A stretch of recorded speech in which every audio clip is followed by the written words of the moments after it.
কোথায় গেল বিষ্ণুপুরের মানুষকে দেওয়া ৫,০০০ কোটির প্রতিশ্রুতি দিয়েও তা পূরণ করেনি অমিত শাহ। এমনটাই অভিযোগ তুলে নাম না করে স্বরাষ্ট্রমন্ত্রী এবং বিষ্ণুপুরের বিজেপি প্রার্থী সৌমিত্র খাঁকে আক্রমণ শানালেন বিষ্ণুপুরের তৃণমূল প্রার্থী সুজাতা মণ্ডল। ২০২১-এর বিধানসভা নির্বাচনের প্রচারে বিষ্ণুপুরের মাটিতে দাঁড়িয়ে কি প্রতিশ্রুতি দিয়েছিলেন অমিত শাহ এবং তার জনসভা থেকে তুলে ধরেন সুজাতা। পাশাপাশি বিষ্ণুপুরের বিদায়ী সাংসদের শিক্ষা নিয়ে কড়া সমালোচনা করতে শোনা যায় সুজাতাকে।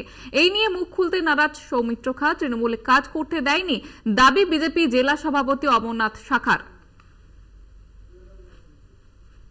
নির্বাচনের সময় বিদায়ী স্বরাষ্ট্রমন্ত্রী এসে অনেক বড় বড় কথা বলে গেছিলেন যে উনি নাকি বিষ্ণুপুরের যে 7টা বাঁধ সেই সংস্কারের জন্য ৫,০০০ কোটি টাকা দেবেন, কিন্তু আজও পর্যন্ত 3 বছর গড়িয়ে লোকসভা ভোট চলে এলো, 5টা টাকাও আমার বিষ্ণুপুরের মানুষকে দেননি। এই মিথ্যাবাদী দ্বিচারিতা কেন, যেখানে কেন্দ্রীয় সরকারের সাংসদ ছিলেন এখানে বিষ্ণুপুরে? তাই এবারে দাবি উঠেছে বিষ্ণুপুর লোকসভা জনতার গর্জন, এবার বাংলা বিরোধী বিজেপির বিসর্জন। আমরা কয়েকদিন আগে চকবাজারে একটা মিটিং করলাম। সেই মিটিংয়ে এসডিও সাহেবকে আমরা চ্যালেঞ্জ দিয়ে এলাম যে এমন কোন চিঠি কি কেন্দ্রীয় সরকারের কাছে গেছে যে এখানে যে বাঁধগুলি আছে সেগুলি সংস্কার হোক, যদি থাকে উনি দেখান। এই সরকার চায়নি যে বিজেপির সাংসদরা বিজেপির এমএলএরা কাজ করুক, কারণ করলে ওনাদের মান সম্মান নষ্ট হয়ে যাবে।